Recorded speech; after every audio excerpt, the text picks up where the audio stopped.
Comscore नुसार आता isakal.com आहे देशातील नंबर 1 ची मराठी न्यूज वेबसाईट। प्रत्येक अपडेटसाठी isakal.com ला नक्की भेट द्या।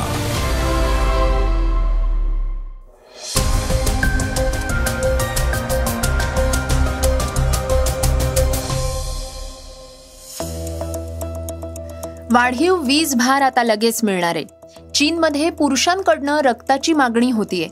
बाईक टॅक्सीच्या नोंदणीत अडचणी आलेल्या आहेत, तर 6 दशकं आकाशाचं रक्षण करणारं MiG-21 निवृत्त होणार आहे। सरकारनं रेल्वे कर्मचाऱ्यांना मोठी भेट दिली आहे आणि आशियाई स्पर्धेसाठी केंद्रीय क्रीडा मंत्रालयानं कडक धोरण राबवलंय।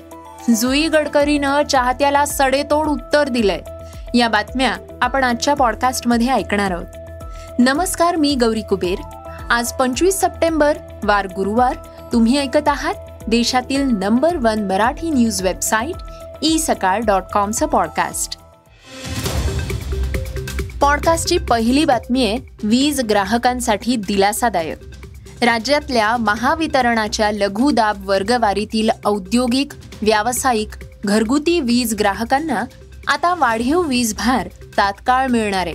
त्यासाठी महावितरणाच्या संकेतस्थळावर स्वयंचलित प्रणाली कार्यान्वित करण्यात आलेली आहे। ग्राहकांनी वाढीव वीज भारासाठी ऑनलाईन अर्ज केल्यानंतर त्यांना 24 ते 48 तासांमध्ये वाढीव वीज भार स्वयंचलित पद्धतीनं मंजूर करून कार्यान्वित केला जाणार आहे। त्यामुळे ग्राहकांचा वेळ आणि पैसा वाचणार आहे। वीज ग्राहकांना ईज ऑफ लिव्हिंग नुसार सेवा देण्याची सूचना मुख्यमंत्री देवेंद्र फडणवीस यांनी केली आहे। त्यानुसार महावितरणाचे अध्यक्ष व व्यवस्थापकीय संचालक लोकेश चंद्र यांनी लघुदाब वर्गवारीतील सर्व ग्राहकांसाठी वीज भारात वाढ किंवा कमी करण्याची प्रक्रिया ऑनलाईन पद्धतीनं स्वयंचलित करण्याचे निर्देश दिले होते। दरम्यान सध्याच्या करारापेक्षा वीज दरात वाढ करणं किंवा कमी करण्याची सुविधा महावितरणाच्या संकेतस्थळावर किंवा मोबाईल ॲपवर ग्राहकांना उपलब्ध आहे। मात्र मंजुरीची प्रक्रिया स्वयंचलित नसल्यामुळे पुढील कार्यवाहीसाठी बराच वेळ लागत होता। आता 157 किलोवॅट पर्यंतच्या वीज भाराच्या वाढीसाठी स्वयंचलित मंजुरी देण्यात येणार आहे। पॉडकास्टची दुसरी बातमी आहे चीनमधल्या एका वेगळ्याच निर्णयाची। चीनमधल्या पुरुषांना रक्ताचे नमुने सादर करण्यास सांगितले जात आहेत। उत्तर चीनमधल्या जिलिनहोट शहरातल्या पोलिसांनी जाहीर केलंय की ते एक मोठा DNA डेटाबेस तयार करण्यासाठी सर्व पुरुष रहिवाशांकडनं रक्ताचे नमुने सक्तीनं गोळा करतायत। सार्वजनिक सुरक्षा मजबूत करण्यासाठी आणि नागरिकांची माहिती सुधारण्यासाठी हे पाऊल आवश्यक आहे। पण या हालचालीमुळे चीनमध्ये कायदा आणि गोपनीयतेबद्दल वादविवाद सुरू झालेला आहे। तज्ज्ञांचं असं म्हणणं आहे की चीनमध्ये असं कधीच घडलं नाही, आंतरराष्ट्रीय स्तरावर सुद्धा असं उदाहरण नाहीये। पण माहितीनुसार हे रक्ताचे नमुने थेट पासपोर्ट, राष्ट्रीय ओळखपत्र आणि इतर कागदपत्रांशी जोडले जातील। अधिकाऱ्यांच्या मते ही प्रणाली हरवलेल्या व्यक्तींना शोधण्यास आणि ओळख पडताळण्यास देखील मदत करेल। चीनच्या वैयक्तिक माहिती संरक्षण कायद्यानुसार DNA सारखी संवेदनशील माहिती गोळा करण्यासाठी लेखी परवानगी आणि स्पष्ट आवश्यकता आवश्यक आहे।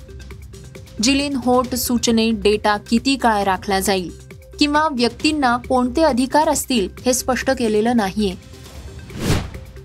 पॉडकास्टची तिसरी बातमी ऐकूयात मुंबईतल्या बाईक टॅक्सी सेवेची। मुंबई शहरात बाईक टॅक्सी सुरू झालीय, परंतु बाईक टॅक्सीची नोंदणी प्रक्रिया ही काहीशी किचकट आहे। परिणामी अनेक तरुणांना नोंदणी करताना अडचणी येत आहेत। बाईक टॅक्सीची नोंदणी प्रक्रिया सुलभ करण्याची मागणी अपना बाईक टॅक्सी असोसिएशननं परिवहन आयुक्त आणि सचिवांकडे पत्राद्वारे केली आहे।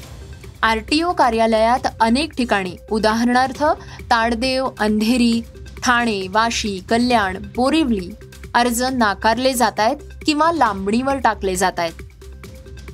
कारण संबंधित RTOंना व्यावसायिक बाईक नोंदणीची नवीन प्रक्रिया स्पष्टपणे माहीत नाहीये।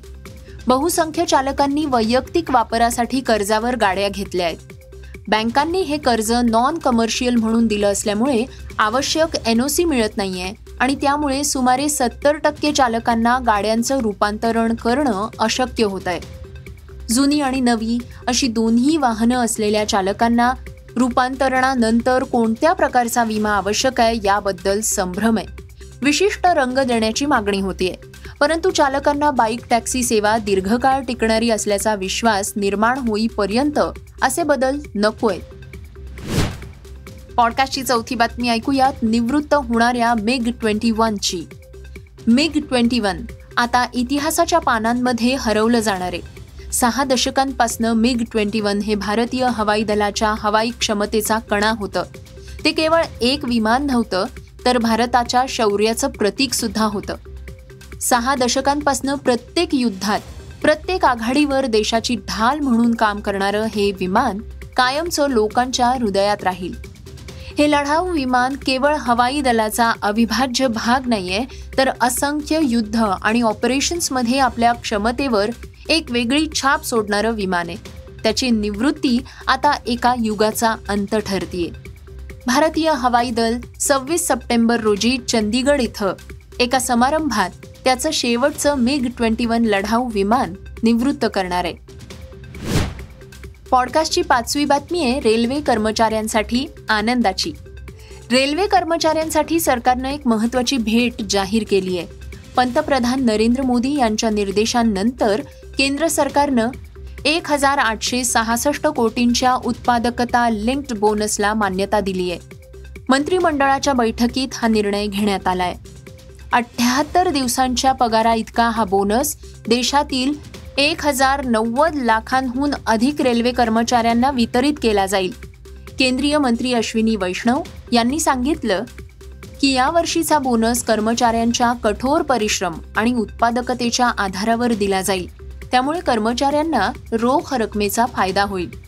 त्यामुळे सणासुदीच्या काळात त्यांची आर्थिक परिस्थिती मजबूत होईल. पॉडकास्टची 6वी बातमी ऐकूयात क्रीडा विश्वातनं. जपान इथे 2026 मध्ये होत असलेल्या आशियाई क्रीडा स्पर्धेसाठी भारताच्या केंद्रीय क्रीडा मंत्रालयाकडनं कडक धोरण अवलंबण्यात येत आहे. या प्रतिष्ठेच्या स्पर्धेसाठी पात्रतेसाठी आता खेळाडूंच्या क्रमवारीला प्राधान्य देण्यात येणार आहे. वैयक्तिक सहाय्यक प्रशिक्षकांना घेऊन जाण्याची सूट देण्यात येणार नाहीये. जपानमधल्या नागोया इथं 19 सप्टेंबर ते 4 ऑक्टोबर या कालावधीत आशियाई क्रीडा स्पर्धेचं आयोजन करण्यात येणार आहे. या स्पर्धेच्या अनुषंगानं केंद्रीय क्रीडा मंत्रालयाकडनं आपल्या वेबसाईटवर 5 पानांची कागदपत्र अपलोड करण्यात आलेली आहेत. यामध्ये कडक नियमांबाबत स्पष्ट करण्यात आलेलं आहे. पॉडकास्टची शेवटची बातमी आहे मराठीतील लोकप्रिय अभिनेत्रींपैकी एक जुई गडकरी सोशल मीडियावर नेहमीच सक्रिय असते. चाहत्यांशी संवाद साधणारी आणि त्यांच्या संदेशांना उत्तर देणारी ही अभिनेत्री अलीकडेच एका खास कारणामुळे चर्चेत आली आहे. जुईच्या इंस्टाग्रामवर एका चाहत्यानं तिला वैयक्तिक संदेश पाठवत लग्नाचा सल्ला दिलाय. जुई लग्न कर, कुणीही असू दे पण कर, वेळ नाहीये म्हणून सांगतोय, असा संदेश त्यानं केलाय. आणि त्यानंतर त्यानं पुन्हा एकदा स्टोरीला प्रतिसाद देत TRP, मेकअप आणि वैयक्तिक आयुष्याबाबत काही टिप्पणी केली. जुईनं या संदेशाचा स्क्रीनशॉट शेअर करत प्रतिक्रिया दिली आहे. तिनं लिहिलंय, अशा लोकांची खरंच कीव येते. लवकर बरे व्हा, देव तुमचं भलं करू, देवाच्या कृपेनं तुमचा त्रास लवकर कमी होऊ. तिनं दिलेल्या उत्तराची आता चर्चा होतीये. हे होतं isakal.comचं पॉडकास्ट, अर्थात सकाळचं पॉडकास्ट. उद्या पुन्हा भेटूयात. हे पॉडकास्ट तुम्हाला कसं वाटलं आम्हाला जरूर कळवा. त्याला रेटिंग द्या आणि इतरांना रेकमेंड करा. धन्यवाद. Script and research Vrushal Karmarkar.